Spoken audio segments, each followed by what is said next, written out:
Hello students, आज हम 9th class का सेकेंड चैप्टर पढ़ेंगे। Is matter around us pure. हमने फर्स्ट चैप्टर डिस्कस किया था, उसमें हमने मैटर के बारे में पढ़ा था, है ना। मैटर की 3 स्टेट्स पढ़ी थी, सॉलिड, लिक्विड, गैस, है ना। उन स्टेट्स को एक दूसरे में कैसे इंटर कन्वर्ट करते हैं उसको पढ़ा था। इस चैप्टर में हम डिस्कस करेंगे कि जो भी मैटर है हमारे चारों तरफ, क्या वो प्योर है या नहीं है। Now what is purity. तो स्टूडेंट्स, आपकी बुक में 3 डायग्राम बने हुए हैं इस तरह से। देखिए, ये है salt, extra free flow iodised salt. ये है प्योर घी, ये है प्योर मिल्क। हम मार्केट में जाते हैं तो जो दूध वाला है, दूध बेचता है कि नहीं, एकदम शुद्ध दूध है, प्योर मिल्क है, प्योर घी है और प्योर सॉल्ट है। बट ये उनकी लैंग्वेज में प्योर है। अगर आप साइंटिफिक लैंग्वेज में किसी साइंटिस्ट के पॉइंट ऑफ व्यू से बोले तो ये प्योर नहीं है। क्योंकि अगर आप मिल्क की बात करते हो तो मिल्क प्योर कैसे हुआ। मिल्क के अंदर वाटर है, दूध फट जाता है तो आप देखते हैं ना, पानी अलग हो जाता है और व्हाइट सॉलिड पार्ट उसका अलग हो जाता है। तो वो क्या है, white fat dissolved in water. तो प्योर का है, तो मिक्सचर है, एक व्हाइट फैट है और एक वाटर है। नाउ प्योर घी, तो प्योर घी मतलब घी क्या होता है आप हायर क्लासेस में पढ़ेंगे, सैचुरेटेड हाइड्रोकार्बन्स, है ना। तो एक फॉर्मूला नहीं है, वो मिक्सचर है। अगर आप सॉल्ट की बात करें तो सॉल्ट नमक, NaCl table salt, sodium chloride, तो क्या NaCl ही, इस पे तो खुद पे लिखा है आयोडाइज्ड सॉल्ट, मतलब आयोडीन का सॉल्ट भी है या आयोडीन भी है इसके अंदर। फिर सॉल्ट के अंदर इम्प्योरिटी भी होती है, KCl भी होता है, MgCl2 भी होता है। तो 100% NaCl थोड़ा ना है, इसके अंदर 2-3 चीजें और भी है। तो ये उनके लिए प्योर है ना। एक नॉर्मल जो पब्लिक है वो इन सब चीजों को प्योर बोल सकता है कि नहीं, शुद्ध घी है, सिर्फ घी है इसके अंदर और कुछ भी नहीं है, तो वो ठीक है। लेकिन हम हमारी बात करें ना, साइंटिस्ट की बात करें, साइंस की लैंग्वेज में बात करें तो प्योर मतलब जिसके अंदर एक ही एलिमेंट, अगर एलिमेंट है तो सारे एलिमेंट्स जो है वो उसके सेम होने चाहिए, कुछ मिक्स नहीं होना चाहिए, किसी भी तरह का दूसरा कंटेंट नहीं होना चाहिए, तब हम बोलेंगे प्योर। सो प्योर सब्सटेंस का डेफिनेशन क्या है। प्योर सब्सटेंसेस आर एलिमेंट्स और कंपाउंड्स। एलिमेंटल फॉर्म में हो सकता है, कंपाउंड फॉर्म में हो सकता है। They are made up of only one kind of entity. मतलब अगर मैं आपको कहूं सिल्वर, चांदी, तो सिल्वर का सिंबल है Ag, है ना, capital A small g, Ag silver. तो उसमें सारे जो एटम्स है वो Ag ही होने चाहिए, गलती से उसमें कार्बन नहीं आ जाए, गलती से उसमें Au गोल्ड नहीं आ जाए, है ना। तो सिर्फ एक ही तरह की एंटिटी मतलब जो पार्टिकल्स उसके अंदर है वो, है ना, वो होने चाहिए। Now they can not be broken down into simpler entities by chemical और फिजिकल मेथड्स। अब Ag है तो अब इसको और कैसे ब्रेक करोगे। और अगर Ag का बड़ा मान लोगे ना, बड़ा पीस है, स्टोन है, चांदी का बहुत बड़ा पीस है आपके पास, तो उसको ब्रेक करोगे तो जो फाइनल एंटिटी है वो Ag है ना, उसको और कैसे ब्रेक किया जाएगा। सो इनको और ज्यादा हम ब्रोकन स्टेट में नहीं ला सकते, और ज्यादा स्प्लिट नहीं कर सकते। फिर इनका कंपोजिशन जो है वो भी फिक्स होता है, दे हैव फिक्स्ड कंपोजिशन। अब इनकी एग्जांपल्स है, कोई भी प्योर सब्सटेंस की बात करें, कुछ भी एग्जांपल लिख सकते हैं। जैसे आप सल्फर डाइऑक्साइड, कार्बन डाइऑक्साइड लिख सकते हैं, कार्बन मोनोऑक्साइड। तो जब मैं कह रही हूं सल्फर डाइऑक्साइड तो फॉर्मूला है SO2। तो इसके अंदर और कुछ भी नहीं है, सारे मॉलिक्यूल, सारे पार्टिकल जो है वो SO2 ही होना चाहिए। या फिर डायमंड, तो डायमंड कार्बन का एलोट्रोप है, कार्बन का क्रिस्टलाइन एलोट्रोप है डायमंड, है ना। तो डायमंड का फॉर्मूला है C, कार्बन। तो उसमें सारे जो एटम्स है, सारी एंटिटीज जो है वो कार्बन ही होनी चाहिए। नाउ ग्रेफाइट, अब ग्रेफाइट क्या होता है, ग्रेफाइट भी कार्बन का क्रिस्टलाइन एलोट्रोप होता है, ज्योमेट्री डिफरेंट होती है। तो ग्रेफाइट, तो इसमें भी सारे एटम क्या है, कार्बन के ही है, ज्योमेट्री डिफरेंट है, इसलिए एक फॉर्मूला डायमंड है, दूसरा ग्रेफाइट है। तो प्योर सब्सटेंस मतलब आप समझ गए, जिसके अंदर एक ही तरह की एंटिटीज होनी चाहिए, जिसका कंपोजिशन फिक्स होना चाहिए, है ना। ये एलिमेंट हो सकता है, कंपाउंड हो सकता है, और हम उसको कोई भी सिंपल फिजिकल या केमिकल मेथड से उसको और ज्यादा ब्रेक नहीं कर सकते, है ना। जैसे SO2 है तो अब इसको और ब्रेक नहीं करना है, SO2 अपने आप में एक कंपाउंड है, ठीक है, और प्योर है मतलब SO2 ही होना चाहिए। So students, a substance which has only one component and nothing else in it is called pure substance. जो अकेला ही है और उसके अंदर कोई भी मिक्स चीज नहीं है, उसे हम क्या कह देंगे? Pure substance. नाउ मिक्सचर्स, तो अगर एक चीज है, एक ही कंपोनेंट है तो प्योर है, और अगर आपने दो सब्सटेंस को मिक्स कर दिया किसी भी प्रोपोर्शन में, किसी भी रेशियो में, तो हम उसे क्या बोलेंगे? Mixture. Now properties of mixture, तो मिक्सचर में भी होमोजीनियस और हेट्रोजीनियस. अब होमोजीनियस क्या? तो अगर मैं आपको कहूं कि वाटर में शुगर ऐड कर दो, है ना, पानी में जब शुगर पूरी तरह से मिक्स हो जाती है, डिसॉल्व हो जाती है, तो आप उसको देख के थोड़ा ना कह सकते हैं कि इसमें शुगर डिसॉल्व हो रखा है, क्योंकि एक ही फेज में आ जाते हैं. दोनों मिक्स होने के बाद में एक फेज में आ जाते हैं, है ना. आपको पानी में शुगर घुली हुई है लेकिन वो आपको लिक्विड लगेगा, भले उसके अंदर सॉलिड है लेकिन अपीयरेंस तो नहीं है, तो वो होमोजीनियस. लेकिन अगर मैं आपको कहूंगी नहीं, वाटर में थोड़ा ऑयल मिला दो, तो ऑयल अपनी आइडेंटिटी छुपा नहीं पाता है. ऑयल आपको अलग से नजर आएगा, वाटर आपको अलग से नजर आएगा, तो उसे हम कहेंगे हेट्रोजीनियस. या फिर हम कहें बादल, क्लाउड. तो क्लाउड क्या होता है? आपको लगेगा क्लाउड, तो क्लाउड एक सिंपल एक कंपोनेंट है, लेकिन एक कैसे है? आप देखो, क्लाउड मतलब water droplets suspended in air. हवा में जो पानी की छोटी छोटी बूंदे हैं उसे तो हम कह रहे हैं क्लाउड. तो एयर भी है और वाटर भी है, और मिक्सचर को तुम क्या कह रहे हो? क्लाउड. तो वो हेट्रोजीनियस है. Clear student? Now no new compound is formed. तो मिक्सचर मतलब हमने दो चीजों को मिलाया है, उनको मिलने से कोई नया कंपाउंड नहीं बन जाना चाहिए, दोनों अपनी अपनी अपीयरेंस दिखाने चाहिए. The properties of constituent, the properties of constituent substances are retained, है ना. जैसे अगर मैं आपको कहूं क्लाउड, तो क्लाउड को अगर आप फील करेंगे तो एयर भी फील होगा, वाटर भी फील होगा, दोनों की प्रॉपर्टीज जो है वो अलग अलग रहेंगी. Now elements can be separated by simple physical process. तो जो भी आपका मिक्सचर है उसके दोनों कंपोनेंट, तीनों कंपोनेंट जितने से मिलके बना है, उनको हम क्या कर सकते हैं? फिजिकल प्रोसेस से सेपरेट कर सकते हैं. Now it does not have a fixed melting and boiling point. तो फिक्स्ड कैसे होगा स्टूडेंट? दो चीजें हमने मिक्स की है तो दोनों का बॉइलिंग पॉइंट तो सेम होने से रहा, और ना ही उनका मेल्टिंग पॉइंट भी सेम होने से रहा. अगर मैं आपको कहूं मिट्टी, सॉइल, तो सॉइल प्योर कैसे हुआ? सॉइल के अंदर छोटे छोटे हम देखते हैं जो कंक्रीट मिला मान लो, या छोटे छोटे स्टोन पार्टिकल्स जो है वो होती है ना. तो फिक्स्ड मेल्टिंग पॉइंट नहीं होगा, फिक्स्ड बॉइलिंग पॉइंट नहीं होगा. फॉर एग्जाम्पल सी वाटर, तो सी वाटर मतलब वाटर तो है लेकिन समुद्र का पानी खारा होता है ना, सॉल्टी होता है. क्यों? क्योंकि उसमें बहुत सारे सॉल्ट्स होते हैं, तो मिक्सचर हो गया.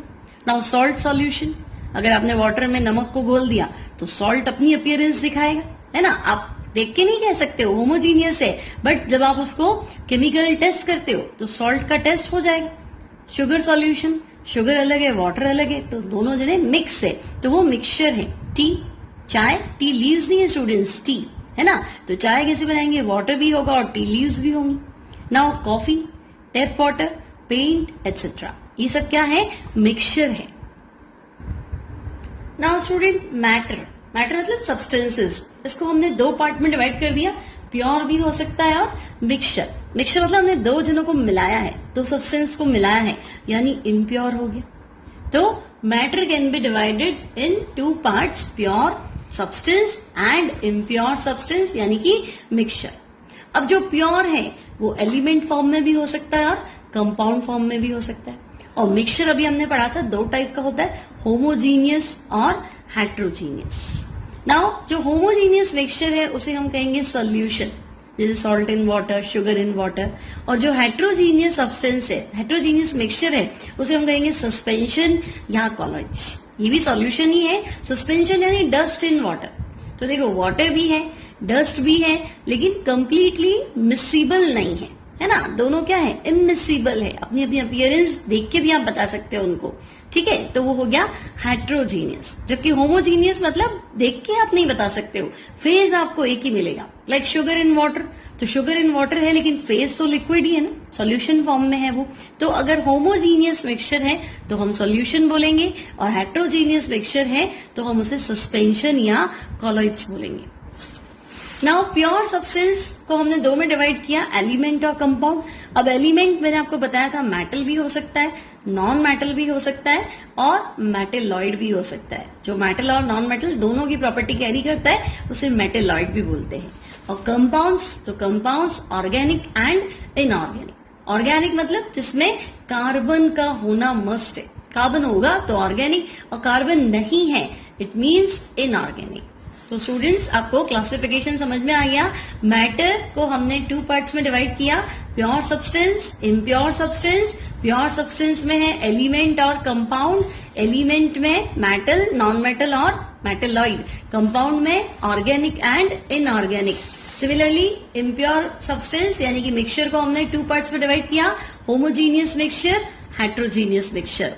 होमोजीनियस मिक्सचर को हमेशा सॉल्यूशन बोलेंगे, हेट्रोजीनियस मिक्सचर को हम सस्पेंशन या कॉलॉइड बोलेंगे। Clear students? Now pure substance is of 2 types, may be element और मे बी कंपाउंड। अब एलिमेंट क्या है? तो कोई भी सब्सटेंस का जो सिंपलेस्ट फॉर्म है, जो बेसिक फॉर्म है, वो एलिमेंट है। फॉर एग्जाम्पल मैं आपको कहूं गोल्ड, तो गोल्ड का मान लो आपके पास एक पीस है, आप उसको ब्रेक करो, छोटा पीस हो गया, और ब्रेक करो और छोटा पीस हो जाएगा। अब ब्रेक करते जाओ करते जाओ करते जाओ, तो जो बिल्कुल स्मॉलेस्ट फॉर्म आएगा, है ना, मे बी हम उसे देख नहीं पाए, ठीक है। तो कोई भी सब्सटेंस का जो सबसे सिंपलेस्ट या बेसिक फॉर्म है उसे हम क्या कहेंगे? एलिमेंट। क्लियर? जो बिल्कुल एक छोटा सा पार्टिकल आपको नजर आ रहा है वो एलिमेंट, जिसे देख भी ना पाए उसे हम बोलेंगे एटम। क्लियर?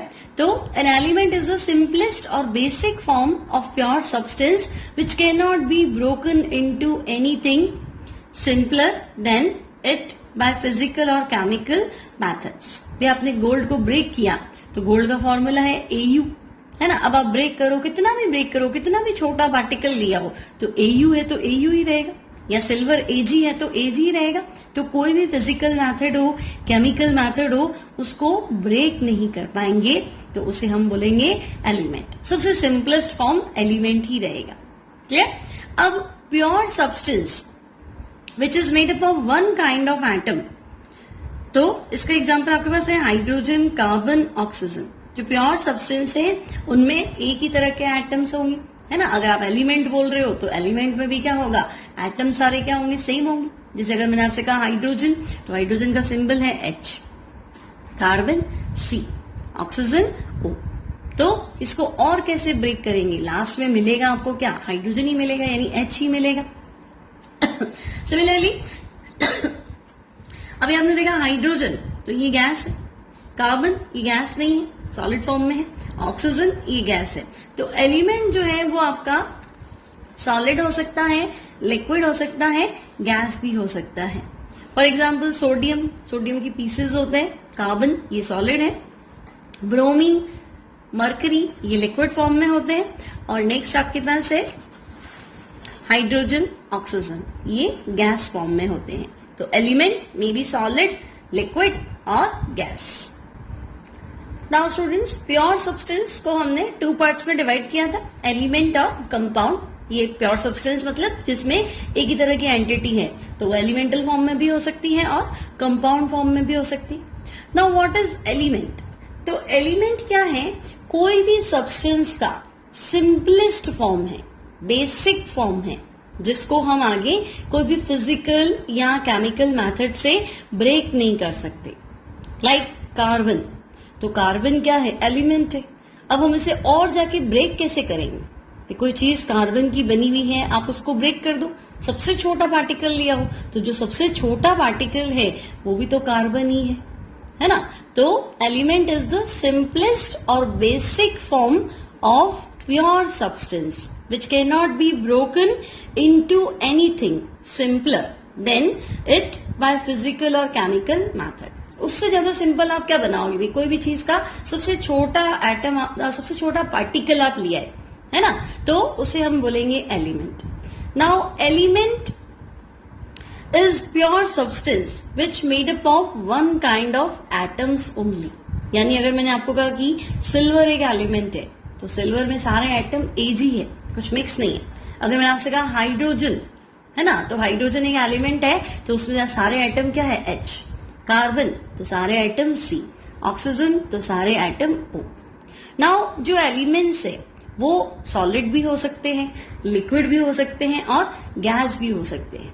तो अगर मैं आपसे कहूँ नेचर में हाइड्रोजन है, ऑक्सीजन है, नाइट्रोजन है, आर्गन है, हीलियम है, नियॉन है, ये सब क्या है? ये सब गैस फॉर्म में है। अगर मैं आपसे कहूं कार्बन है, तो कार्बन क्या है, सॉलिड फॉर्म में है। सोडियम है, पोटेशियम है, कैल्शियम है, ये सब क्या है, सॉलिड फॉर्म में है। और अगर आपसे कहा जाए मरकरी, है ना, आपने सुना होगा एक ऐसा मेटल जो लिक्विड फॉर्म में है, दैट इज मरकरी। तो मरकरी है, ब्रोमीन है, वो लिक्विड फॉर्म में है। So elements can be solid, liquid और gas. Sodium carbon solid state में है, ब्रोमीन मरकरी लिक्विड फॉर्म में है, हाइड्रोजन ऑक्सीजन गैस फॉर्म में। नाउ स्टूडेंट्स, एलिमेंट्स को हम 3 पार्ट्स में डिवाइड करेंगे, may be metal, non metal और मेटेलॉइड। जो भी आपका एलिमेंट है, अगर मैंने आपको दिया सिल्वर, गोल्ड, कॉपर, प्लैटिनम, तो ये सब क्या है, मेटल्स है। लेकिन आपका नहीं, ब्रोमीन, क्लोरीन, नाइट्रोजन, ऑक्सीजन, ये सब क्या है, नॉन मेटल्स है।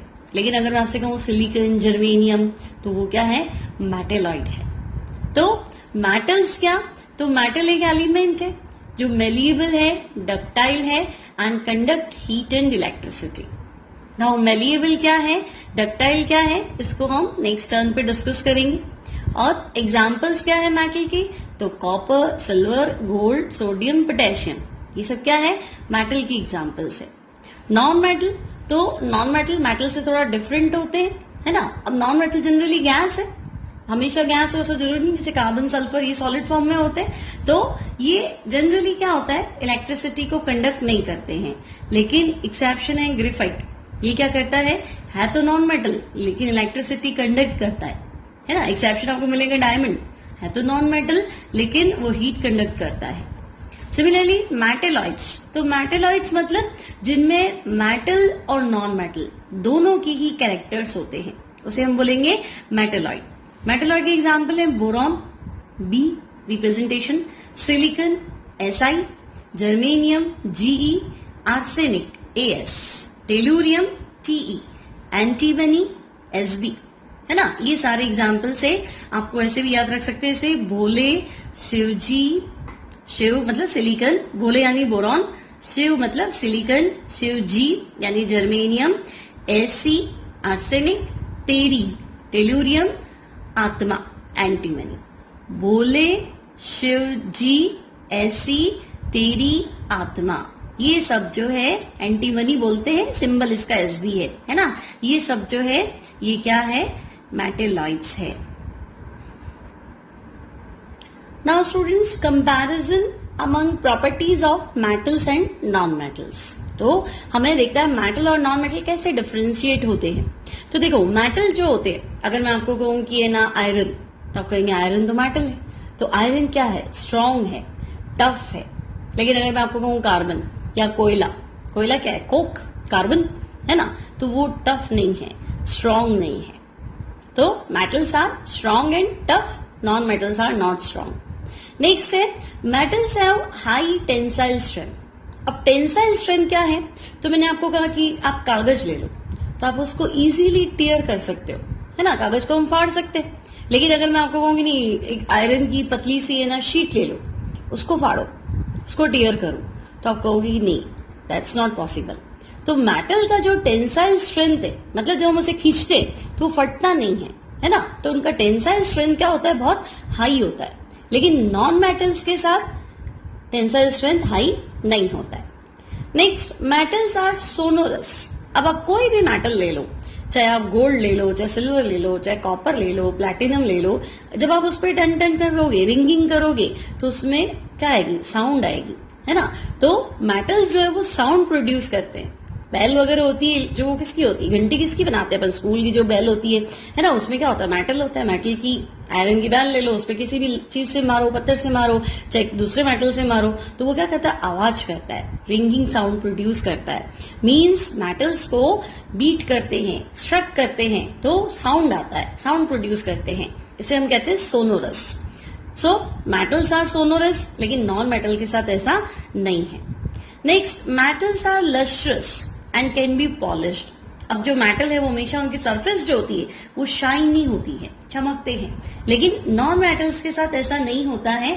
बट एक नॉन मेटल आपको मिलेगा आयोडीन, है ना। आयोडीन की जो सरफेस है, आयोडीन वायलेट कलर का होता है, तो उसकी जो सरफेस है वो थोड़ा शाइन करती है। नाउ मेटल्स आपने देखा है रूम टेम्परेचर पे क्या होते हैं, सॉलिड होते हैं, लेकिन मरकरी एक ऐसा मेटल है जो रूम टेम्परेचर पे क्या होता है, लिक्विड होता है। अब नॉन मेटल सॉलिड भी हो सकते हैं, लिक्विड भी हो सकते हैं और गैस। लाइक मैंने आपको कहा था कार्बन तो सॉलिड था, ब्रोमीन तो लिक्विड है और बाकी हाइड्रोजन, ऑक्सीजन, नाइट्रोजन ये सब क्या है, गैस है। नेक्स्ट प्रॉपर्टी है metals are good conductor of heat and electricity. तो आप सोचो इलेक्ट्रिक जो वायर बनते हैं वो सारे किसके होते हैं, मेटल के ही तो होते है ना। कॉपर का वायर होता है, आयरन का वायर होता है ना। सिल्वर तो बेस्ट कंडक्टर ऑफ इलेक्ट्रिसिटी है। तो इलेक्ट्रिसिटी मेटल्स आराम से कंडक्ट करते हैं। और हीट, तो हीट जैसे मान लो कि आपने आयरन की रॉड ले ली है ना, तो अगर आप उसको एक साइड से हीट करो तो दूसरी साइड से क्या हो जाएगी, अपने आप हीट हो जाएगी, गर्म हो जाएगी। मतलब हीट क्या करती है, कंडक्ट करती है।